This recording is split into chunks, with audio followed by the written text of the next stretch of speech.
popcorn? Yes, most definitely. Okay, I didn't write nothing down because I don't want to write nothing down.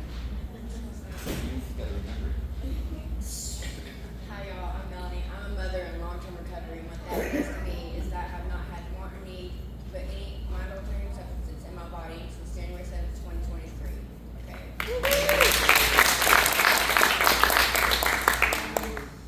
Most of y'all know me.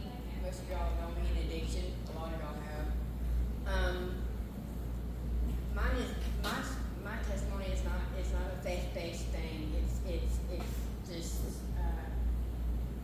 I didn't lean on God to get me where I am right now. Okay, and so I hope that doesn't offend anybody. Growing up, it was me and my sister and my mom.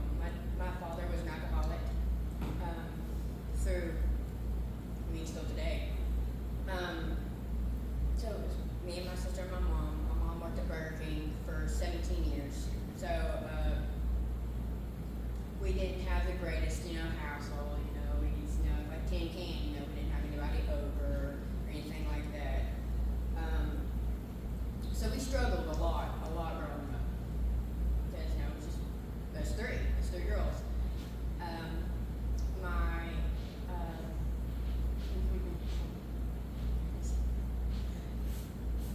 My mom did the best that she could, right? She never did anything wrong. She just worked so super hard to support me and my sister. When I got into junior high, I was in church. I was in Central Baptist Church. I did all the things. I believed, somewhat believed. My mom helped me believe, but I always wanted to go to church because all my friends went to church, and it was cool, And I had experienced some things at home because my mom got me married.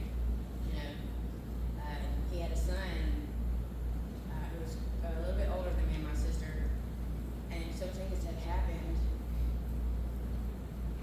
and he got sent away. Story short, I learned about sexual activities in a short period of time growing up. I got pregnant when I was in 8th grade. I had a miscarriage in 8th grade. My freshman year going to high school.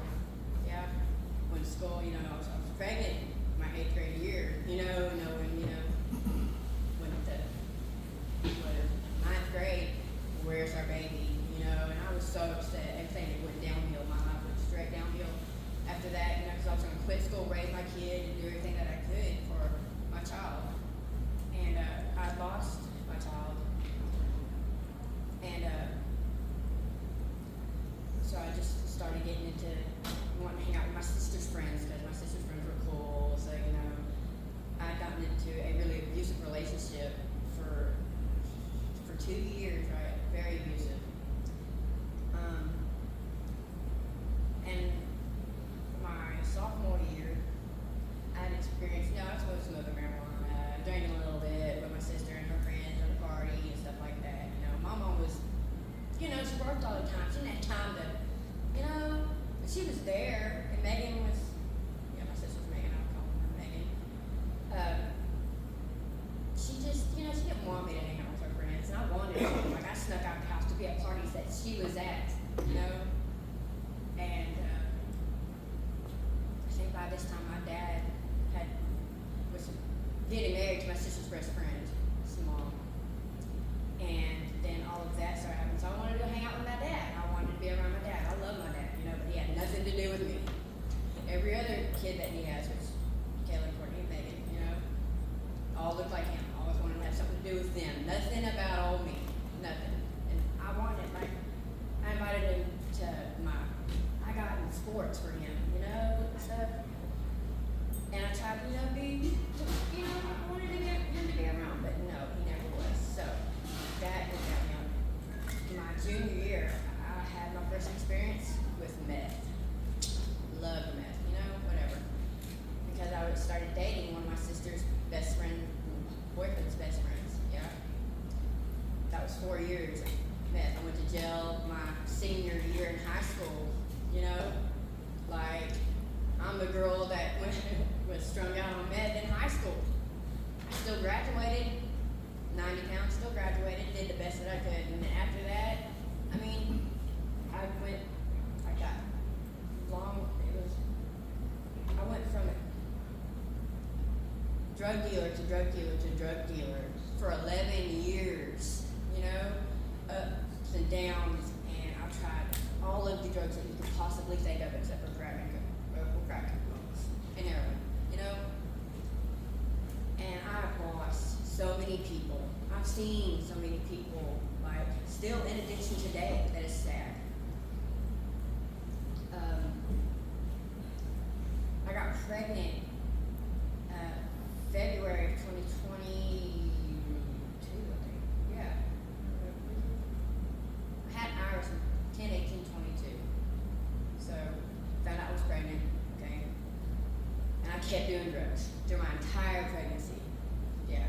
At first I was gonna give her away, you know, because I knew she was gonna get taken from me anyway. But when that day came, I was on the back of a motorcycle. I just got high. My water broke. I went to jail.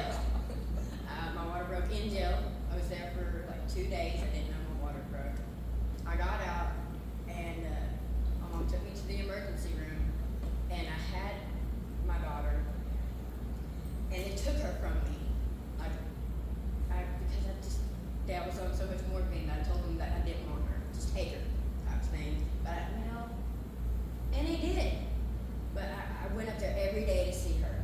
And I tried again. I had all the preparations. I was going to do good. I was going to live right.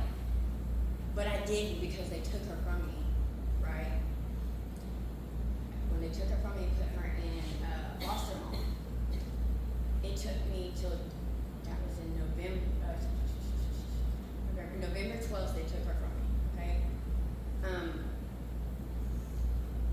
January 7th, 2023 was the last day I got high, and the day I put myself in Santa Maria Hospital in Houston, Texas for 90 days. And that is all it took, was going to somewhere to get away. You know?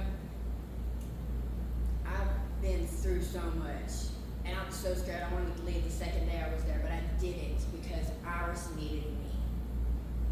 Not so much that I wanted her then, but the longest, I have pictures up on my wall, hoping that I would see her. When they brought her to me all the way to Houston with my mama, it was the best thing ever. I got that connection because I didn't have that connection when I had her.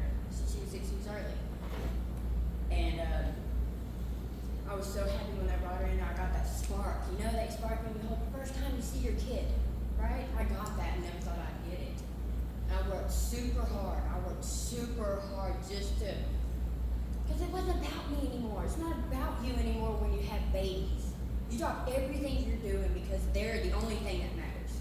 The only thing. You don't give up on your kids no matter what. And I still have not. I have 2 kids now. And Iris is still in, and I got her back. Because I did everything that I was supposed to do.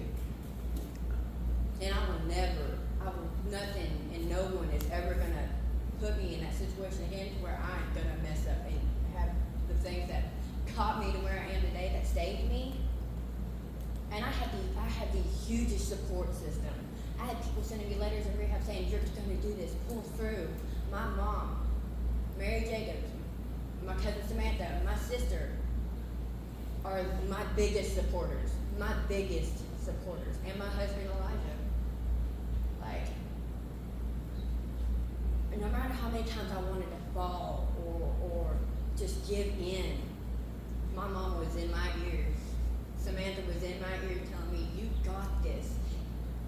Samantha said, it's scary, but it's new.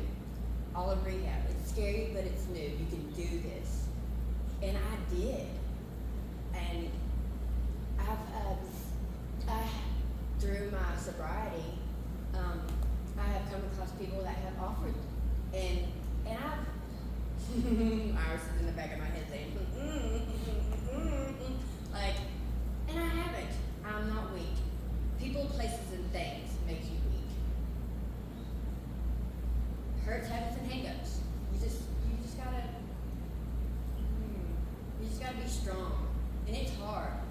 Like, It really is hard. You just can't break. You just gotta keep on swimming. Just keep swimming. Just keep swimming, and you can make it. Like 11 years, I used to ride my bike everywhere, places, walk. I put my mom in the worst situations. My mom is just now getting to where her life is normal without all of the chaos. And I feel sorry for her that I put her through so much. If I didn't have my location on, they thought I was dead. They didn't think I was going to make it past 21 years old. On the 26th, I'll be 30 years old. And I have made it. You know?